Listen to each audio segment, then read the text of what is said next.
LTJ. Minä perustan hyödyttömien aineiden yliopiston. Astrologiaa, numismatiikkaa, koripalloa, sulkajalka ja nenäpalloa. Vesihiihtoa, teosofiaa, vanhoja pitsejä ja arkeologiaa Agatha Christien kunniaksi. Oppilaiksi kutsun kaikki epäonnistuneet, vaivatut ja maailman turhaksi todenneet.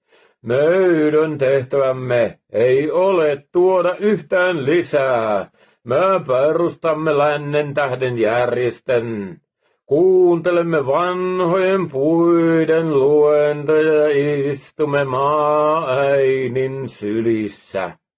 Niin kuluvat päivämme, eikä kukaan anna alku- eikä loppumerkintöjä kuin elämä itse.